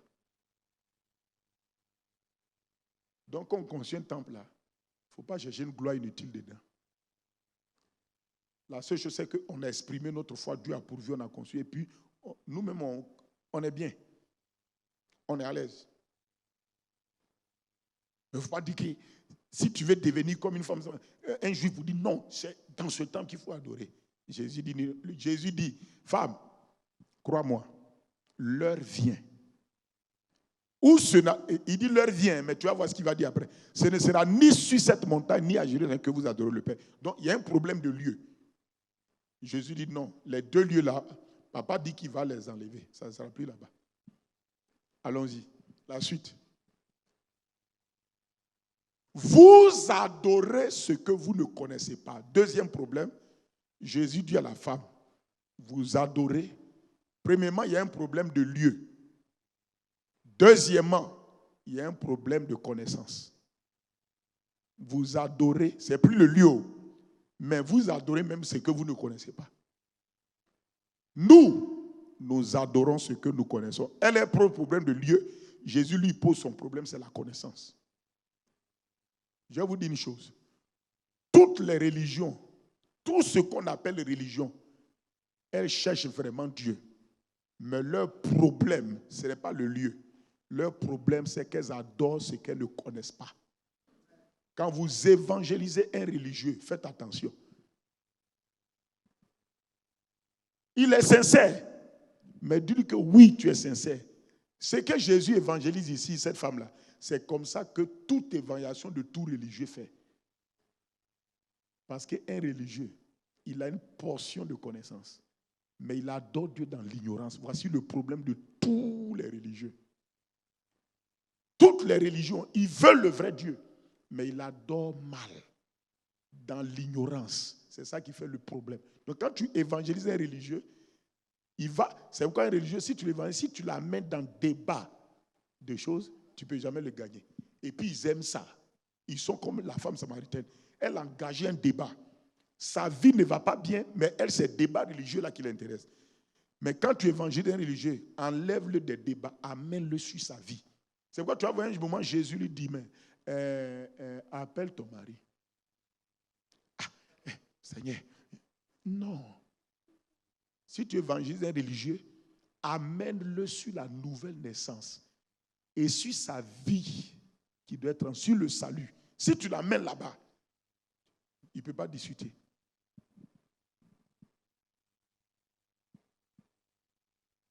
Le problème des religions, c'est ça. Il y a plein d'ignorance dans leur manière de faire. Quand tu veux toucher, ça devient débat. C'est ça le problème. Bon, continuons. Écoutez, je vous dis. Bon, vraiment, on connaît Jésus. Vous allez remarquer que, en réalité, Jésus nous a laissé le modèle dans tout chose. Comment il faut affronter chaque personne dans l'évangile. Un jour, j'aurai le temps de vous montrer toutes les évaluations de Jésus, qui sont aujourd'hui tous les mêmes modèles de nos évaluations d'aujourd'hui. Mais on ne sait pas. J'ai sorti ça vous montrer. Peut-être c'est les gens qui font un corps de ministère, moi, là, je vais leur montrer ça d'abord en premier. Et vous serez surpris.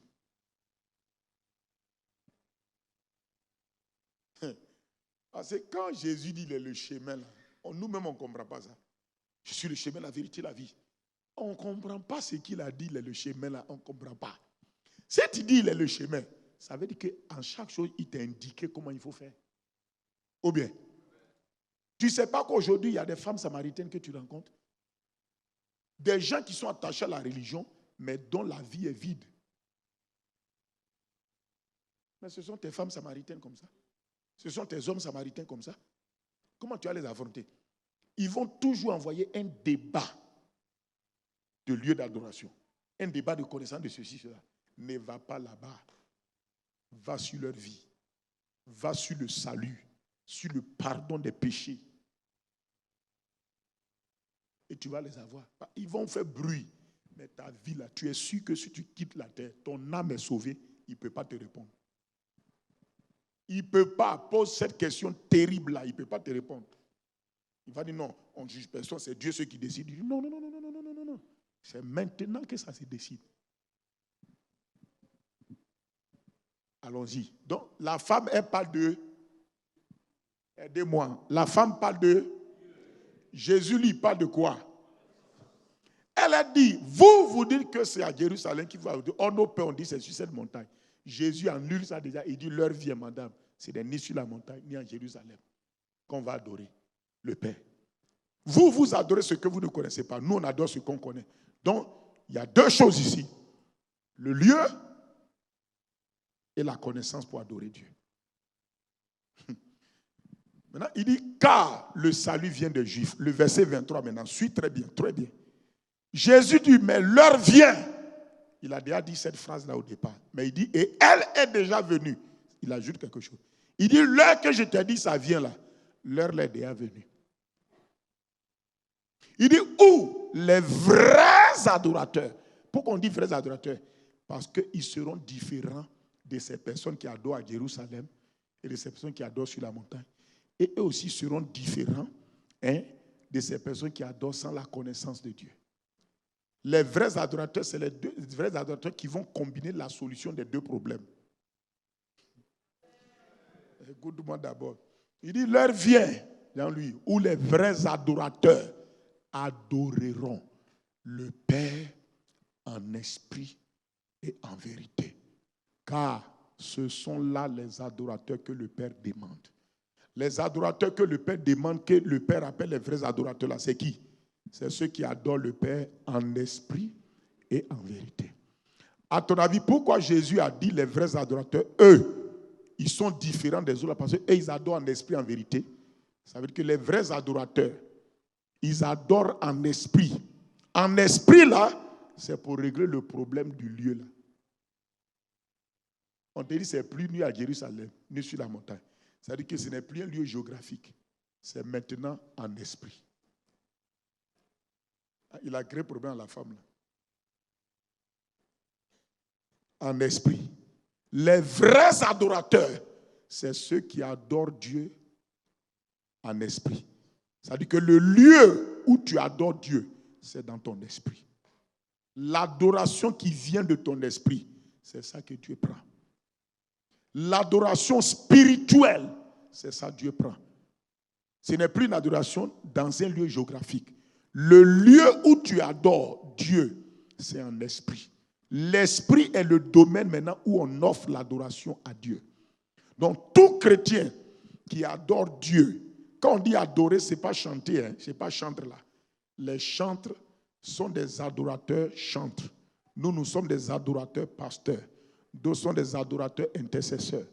Adorateur est le mot qui sied à tout enfant de Dieu, quel que soit ce qu'il fait dans le royaume de Dieu. Non, ce n'est pas à faire de la chantrologie. Voilà. Tu n'as pas belle voix, tu es adorateur. Maintenant, il y a des adorateurs chantent. Eux, ils sont des adorateurs, mais ils ont la voix pour adorer Dieu. D'autres sont adorateurs pasteurs. D'autres sont des adorateurs hommes d'affaires. D'autres sont des adorateurs politiciens. D'autres sont des adorateurs éducateurs. Peu importe, mais ils sont d'abord adorateurs. Adorateur, c'est celui qui adore Dieu en esprit. Ça, c'est pour régler le problème de lieu. Mais il dit en vérité, c'est pour régler le problème de connaissance. Cela veut dire que notre adoration est basée sur deux réalités. Notre adoration est spirituelle. On n'adore pas avec la chair. On adore à partir de notre esprit. On adore par notre esprit et à partir de notre esprit. On adore maintenant à partir de la connaissance de la parole de Dieu qu'on appelle la vérité. Donc un chrétien qui est un vrai adorateur, c'est pas son esprit qu'il adore, mais basé sur la connaissance de la vérité. C'est pourquoi tu ne peux pas adorer Dieu si tu ne grandis pas dans la connaissance de la vérité convenablement. Donc nous sommes des vrais adorateurs parce que nous adorons Dieu spirituellement. Le lieu de notre adoration, c'est l'esprit. Amen. C'est pour cela que tu vas voir que nous qui sommes ces vrais adorateurs dont Jésus parle là, de cette heure de maintenant là, c'est pourquoi tu vas voir que nous sommes nés de nouveau dans notre esprit. C'est à cause de cela que la nouvelle naissance s'est produite dans notre esprit. Parce que si nous devons être des adorateurs en esprit, notre esprit doit être régénéré pour pouvoir adorer Dieu. C'est pourquoi Dieu a régénéré mon esprit et ton esprit. Pour que également nous soyons des adorateurs en esprit, en plus de ce que nos esprits sont régénérés, le Saint-Esprit est venu habiter dans notre esprit. Ça nous qualifie à être un adorateur en esprit. Cela veut dire que désormais, on peut se positionner à partir de notre esprit pour adorer Dieu. On peut adorer Dieu spirituellement. Être adorateur en esprit veut dire que tu adores Dieu à travers ton esprit. Tout ce que tu fais, c'est par ton esprit que tu le fais. C'est par ton esprit que tu adores Dieu. C'est par ton esprit que tu fais les choses. C'est pourquoi tu es un adorateur en esprit. Tu n'as pas besoin de te déplacer, aller à Jérusalem, de te déplacer, aller sur la montagne. C'est pourquoi même si tu n'as pas eu le temps d'aller visiter Jérusalem, ce n'est pas un problème. Jésus t'a déjà donné la solution. Il dit les vrais adorateurs, ils adorent en esprit, à travers leur esprit. Cela veut dire que si vous voulez exprimer à Dieu qu'on appelle l'onction plutôt, l'onction qui est en vous, le bonheur de l'onction, c'est de faire de vous des adorateurs en esprit, en vérité. C'est pourquoi le Saint-Esprit est venu habiter dans votre esprit pour vous donner de fonctionner par l'esprit et de fonctionner selon l'esprit. Amen. Amen. De fonctionner par l'esprit et selon l'esprit. Ensuite, il dit des adorateurs en esprit et en vérité. Cela veut dire que pour que vous ne devez pas servir Dieu dans l'ignorance, vous devez adorer Dieu en vous appuyant sur sa parole. Les deux éléments qui font de nous de vrais adorateurs, c'est que nous opérons par l'esprit et nous opérons par la vérité. Alors c'est pourquoi je vais vous dire une chose qui va vous dire. Si on prend ça seulement, la première prière qui est importante dans la vie d'un chrétien, c'est la prière en langue. Écoutez-moi, Jésus n'a pas dit nous sommes des adorateurs en vérité et en esprit. En esprit d'abord et en vérité. En esprit d'abord et en vérité. En esprit d'abord et en vérité. L'esprit d'abord et la vérité. Si les deux éléments ne sont pas réunis, tu n'es pas un vrai adorateur. Donc c'est pourquoi le chrétien doit laisser l'onction le conduire à marcher par l'esprit, selon l'esprit, et tu dois laisser l'onction t'enseigner dans la vérité pour que tu sois un adorateur en esprit et en vérité. Sans cela, tu ne peux pas expérimenter ça. Donc l'Esprit de Dieu est venu en moi pour faire de moi un adorateur en esprit et en vérité. Désormais, ce n'est pas un lieu géographique qui m'importe. Si je veux me connecter à Dieu, j'ai mon esprit pour me connecter à Dieu. Je n'ai pas le temps de vous expliquer plein de choses. J'ai coupé seulement. Sinon, je serais allé dans Genèse pour vous montrer d'où ça vient. Donc, c'est mon esprit. C'est pourquoi vous allez voir que la première partie que Dieu a créée dans l'homme, c'est l'esprit de l'homme. C'est cette partie-là qui était censée contenir Dieu, contacter Dieu et manifester Dieu. Amen. C'est votre esprit. Mais lorsque la chute est venue, l'homme a perdu l'adoration de Dieu en esprit. L'homme ne pouvait plus se connecter dans l'esprit. L'homme ne pouvait plus se positionner à partir de son esprit pour adorer Dieu. C'est ce qu'on appelle la chute. Il a quitté l'esprit, il est descendu dans la chair. Donc l'adoration qu'on offre là, Dieu maintenant lui-même va dire, bon, adorer ici dans le temple, adorer. Dieu va commencer à indiquer des lieux où il faut adorer. Mais ce n'était pas ce qui était parfait. C'est Jésus qui est l'heure de Dieu qui vient maintenant pour nous dire, les vrais adorateurs ressurgissent. Eux, leur esprit est régénéré, ils ont le Saint-Esprit. Maintenant, à partir de leur esprit, ce n'est plus à partir de Jérusalem, ni à partir de la montagne, mais à partir de leur esprit régénéré, ils peuvent maintenant adorer Dieu. Non seulement en esprit, mais maintenant aussi en vérité basée sur la parole. Amen. C'est pourquoi vous ne pouvez pas. Et ce qui est important, le bonheur de l'onction de Dieu dans votre vie, c'est de vous éduquer à être un adorateur en esprit, en vérité. C'est pourquoi le Saint-Esprit va toujours travailler dans ton esprit. Travailler dans ton esprit pour te pousser à opérer par l'esprit, à adorer par l'esprit, à faire les choses par l'esprit. Je prends un exemple. Tu te lèves le matin, tu veux prier, ton esprit veut chanter des cantiques. Suis ton esprit. Suis ton esprit. Fais ce que ton esprit t'encourage à faire. Là où ton esprit s'en va, c'est là il faut aller. C'est ça le vrai adorateur. Là où son esprit bouge, c'est ça il suit. Si son esprit dit prie en langue, il prie en langue. Si son esprit dit, et qu'on appelle proclame la parole, il proclame. Il suit son esprit. Il est motivé, bougé par l'esprit, basé sur la vérité de la parole de Dieu. C'est ça qui fait que nous sommes des vrais adorateurs. Et l'onction qui est en nous est là pour faire ça. Amen. Tu vas faire cette prière. Tu vas demander au Seigneur, au Saint-Esprit qui est en toi, donne-moi d'opérer comme un vrai adorateur. Donne-moi d'opérer comme un vrai. Donne-moi d'opérer comme un vrai. Donne-moi de fonctionner comme un vrai. Et un vrai adorateur opère comment? En esprit et en vérité. Il opère par son esprit. Il opère selon son esprit. Et il opère basé sur la vérité de la parole. Il parle le langage de l'esprit et il parle le langage de la vérité. Dis cela maintenant au Seigneur. Excellent Père de grâce, béni sois-tu pour ta bonté. Béni sois-tu pour ta fidélité. Béni sois-tu pour ta compassion. Père de grâce et de bonté, fais de nous des adorateurs qui en esprit et en vérité. Donne-moi par ton onction.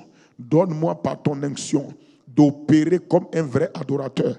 Donne-moi de fonctionner comme un vrai adorateur. Donne-moi de marcher comme un vrai adorateur.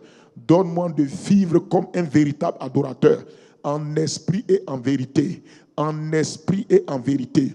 Que je sois conduit par l'esprit. Que je sois conduit par l'esprit. Que je fonctionne en esprit et en vérité. Non plus dans la chair. Le lieu d'adoration, ce n'est plus à Jérusalem. Ce n'est plus un lieu géographique. Mais c'est maintenant mon esprit. Mon esprit est le territoire de l'adoration.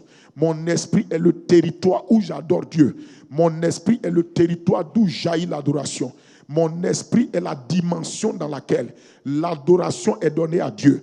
Père, c'est pourquoi donne-moi d'offrir à Dieu une adoration, d'être un vrai adorateur spirituel qui adore en esprit, Seigneur. Donne-moi, Père, ô Dieu, par le Saint-Esprit et l'onction, d'expérimenter le bonheur d'être un adorateur en esprit et en vérité. Un adorateur qui opère, qui fonctionne maintenant par l'esprit, qui fonctionne maintenant en esprit, qui fonctionne maintenant en esprit, qui fonctionne sur la base de la vérité de la parole. Seigneur, donne-moi de ces adorateurs-là. Seigneur, tout vrai adorateur, oui, Seigneur, oh Dieu, doit être rempli de la connaissance de Dieu, doit grandir dans la connaissance de la vérité. Seigneur, fais-nous grandir dans cette connaissance-là. Donne-nous de grandir dans la connaissance de la vérité, parce que nous ne pouvons être des vrais adorateurs qu'en esprit et en vérité. Seigneur, ta parole nous donne la connaissance pour t'adorer. L'esprit est la dimension désormais où nous t'offrons l'adoration, où nous adorons Dieu, où nous opérons dans l'esprit. Mandos kitabelakata, rendo shake barakatuna. C'est pourquoi, Père, tu as régénéré notre esprit et tu as mis ton esprit dans notre esprit pour que nous soyons des adorateurs en esprit et en vérité. par le Saint-Esprit maintenant. Seigneur, tu nous aides à adorer. Tu nous aides à opérer, Seigneur, à fonctionner toujours en esprit et en vérité. Non plus dans la chair, que nous ne suivions point la chair, mais que nous suivions l'esprit. Que nous ne marchions point selon la chair, mais que nous marchions selon l'esprit. Tout doit se faire selon l'esprit. Tout doit se faire en esprit et selon l'esprit. Nous devons prier en esprit et prier dans la vérité de la parole. Père, c'est pourquoi nous te bénissons. Que le Saint-Esprit qui est en nous et ton onction nous donne de fonctionner comme de véritables adorateurs en esprit et en vérité par le Saint-Esprit au nom de Jésus. Béni sois-tu, Père, au nom de Christ Jésus. Amen. Amen. Amen. Amen. Que Dieu nous bénisse. Nous allons voir les autres jours, les autres bonheurs. Et il dit le bonheur et la grâce m'accompagnent. Il y a différentes sortes de bonheur et de grâce qui t'accompagnent à cause de l'onction qui est sur toi. Et ce que tu dois chercher là, à vivre là, c'est le bonheur et la grâce. Ne cherche pas autre chose. L'onction ne vient pas pour ton malheur. L'onction de Dieu ne vient pas pour ton malheur. L'onction de Dieu ne vient pas pour que tu sois défavorisé, mais pour que tu sois favorisé. L'onction de Dieu est là pour que tu sois dans le bonheur et non dans le malheur. C'est la volonté de Dieu. Ne cherche pas autre chose. C'est pas toujours qu'on doit avoir. Non, non. Dieu veut que le bonheur et la grâce t'accompagnent. Un point très, c'est tout. C'est pour ça qu'il a mis l'onction sur toi. Amen. Amen. Amen. Que l'onction de Dieu sur votre vie fasse que partout où vous allez, le bonheur et la grâce vous accompagnent. Que le bonheur et la grâce soient des compagnons vraiment proches, des compagnons réels dans votre vie, autour de votre vie. Et qu'à cause de l'onction du Saint-Esprit en vous et sur vous, que vous puissiez voir et expérimenter ce bonheur. Ces compagnons qu'on appelle bonheur et grâce. Bonheur et grâce. Joie et grâce dans votre vie. Au nom de Jésus-Christ. Amen. Amen. Amen. Prenez ça au sérieux. Hein?